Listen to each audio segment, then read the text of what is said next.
Hi, parents and family and staff from both Azer Sensei.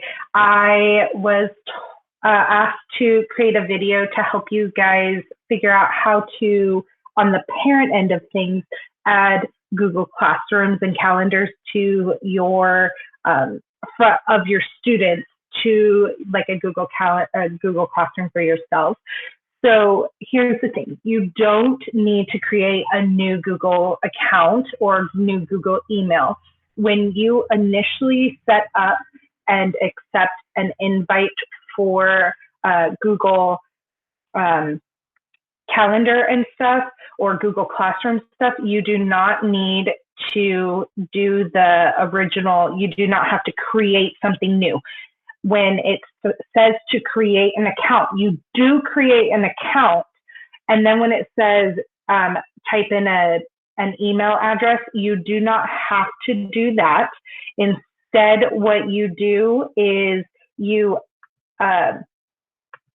use existing email address. And so you can use your existing email address. For instance, mine is AndreaBalthaser@yahoo.com. And I still use that email address to create my parent email or to create my parent account in Google Classroom.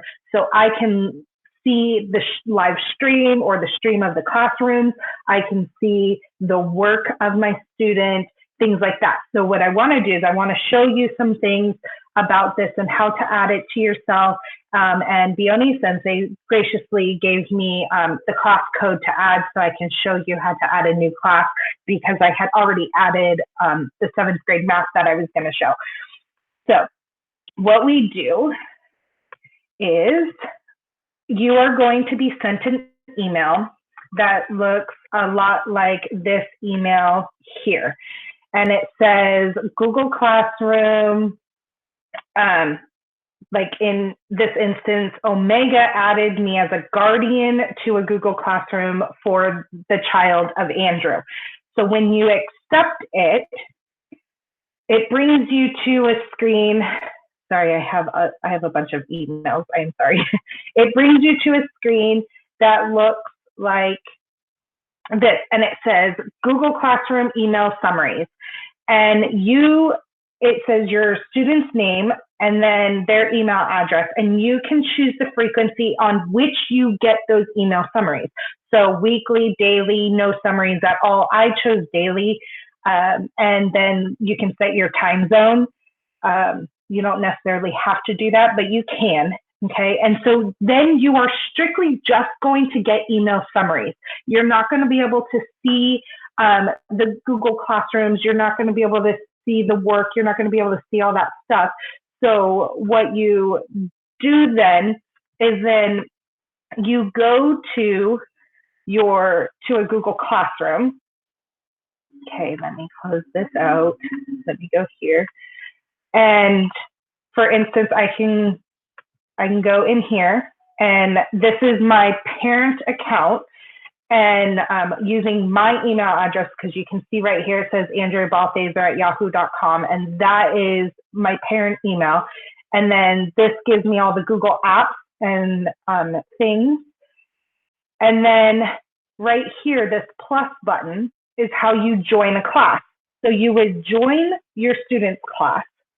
You would enter the class code that you are given for a class. You would join the class, and then as soon as it populates, you can see everything that is going on in this Google Classroom.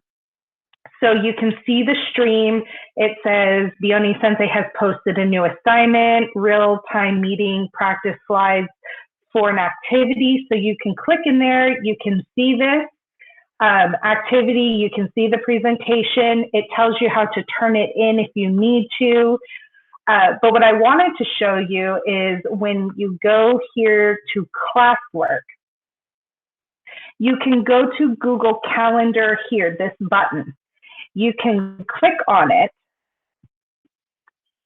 and then it will bring up all your students' classwork, your students' office hours from their instructors, all that stuff. So for instance, on Friday, I can look at my students' information. I can see at 3 to 4 o'clock, there are office hours, and the office hours can be joined through Google Meets or Hangout Meets by phone. And I can see that it was created by 7th grade math, and it was created by Balthazar Sensei. And all you have to do is just then join the Meet, the Hangout, when it is time for that office hour. You can see here that on Wednesday, there was an assignment, and it was real-time class meeting with Dione Sensei for 4th period middle school science. So your Google Calendar will populate as you are getting added into the Google Classrooms here. Again, just to go in and make sure that you can see all the classes. This is what my student has been added to so far, or what I have added to my account on for my student. My student has already been added to all their Google Classrooms, but I have only added 2 of their classes to my Google Classroom setting. And so I can see his 7th grade math, and I can click in there and see everything that has been posted. Same thing here. I can see all the information, office hours, how to contact the instructor, all that stuff. But I wanted to show you guys how to add the classroom in particular to your account so you can see your students' classes. Again, if you have any questions, please contact Omega Sensei, as she is our tech guru. And some of the teachers are really familiar with using Google Suite. And so reach out to us. If we have the answer, we will gladly give it to you and help you with this new normal that we have with the distance learning.